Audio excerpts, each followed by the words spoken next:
Berjiwa sosial tinggi, itulah sebutan yang cocok untuk Dik Doang. Pemilik nama asli, Raden Rizky Mulyana Kartanegara Hayang Denda Kusuma ini merupakan salah satu di antara yang sedikit untuk peduli dengan kehidupan dan lingkungan sosial.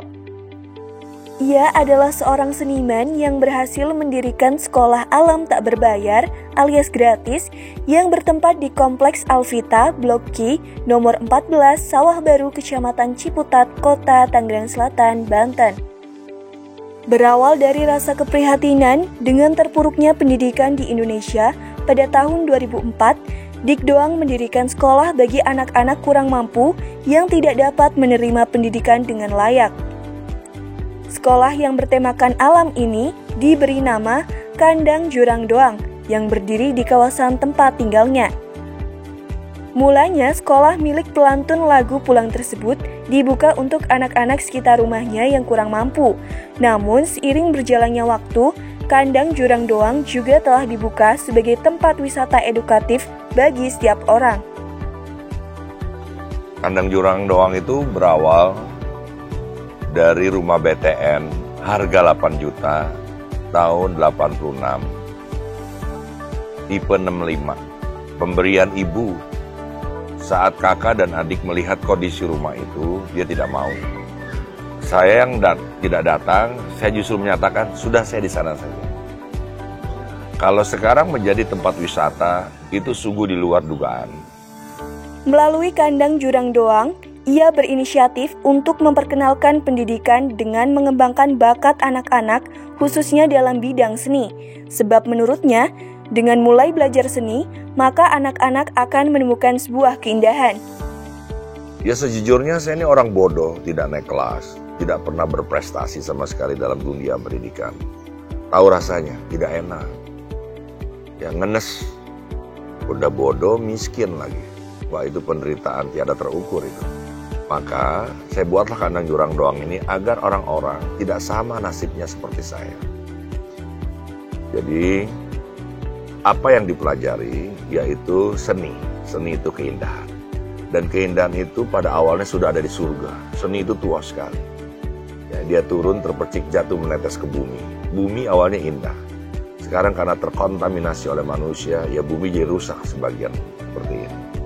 Maka di Kandang Jurang Doang ini selain seni, belajar tentang keindahan, mereka juga belajar menyelamatkan hidup bersama bergandengan tangan dengan semesta.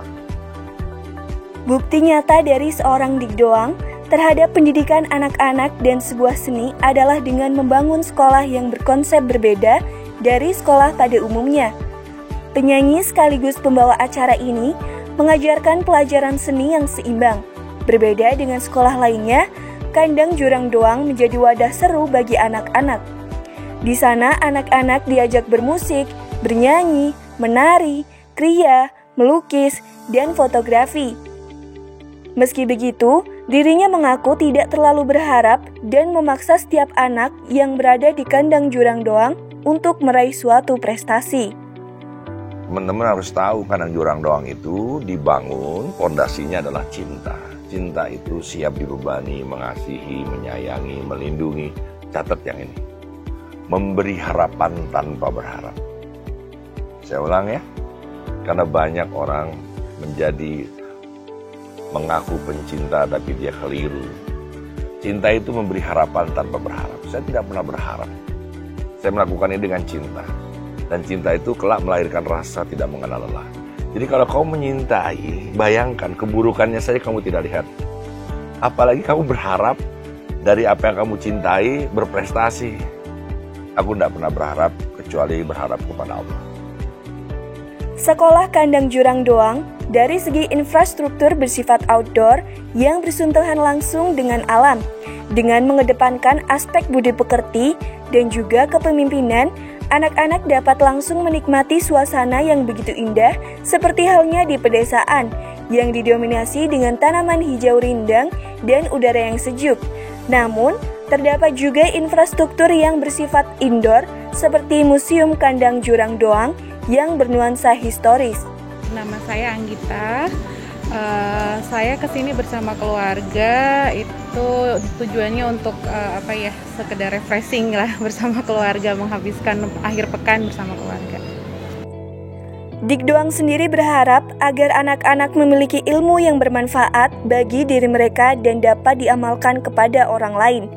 Dengan izin Sang Maha Pencipta, ilmu tersebut nantinya akan semakin mendekatkan diri mereka kepada Tuhan.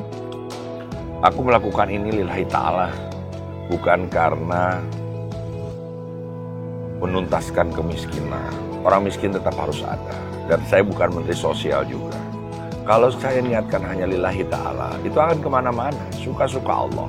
Yang pasti ketika saya membantu orang, menolong orang, mengajarkan orang, saya yang harus berterima kasih, karena saya butuh bantuan dari Allah, butuh ilmunya Allah, butuh segala-galanya dari Allah.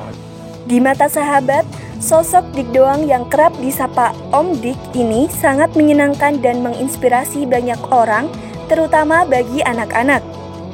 Sebagai sahabat menyenangkan ya, terutama soal banyak hal yang dia lihat, yang seringkali kita jadi terinspirasi untuk melakukan sesuatu yang baik tuh, yang Digdoang itu.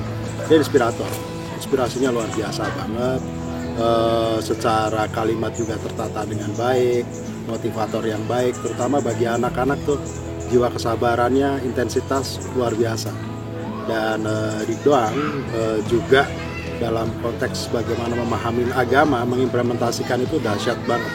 Itu kayaknya kita perlu figur-figur seperti sahabat Digdoang seperti ini.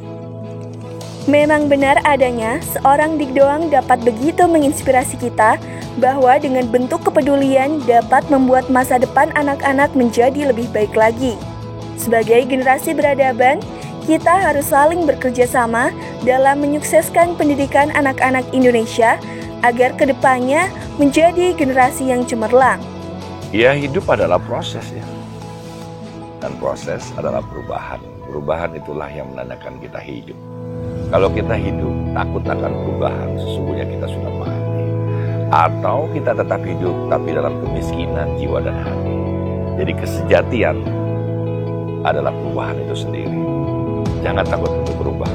Pandemi ini membuat kita jadi berubah. Secara teknis, secara sistem, secara adab dan lain-lain. Tapi Tuhan kita masih sama Allah. Tetaplah kiblat kita kepadanya. Maka semuanya ini hanya sekedar buruk saja.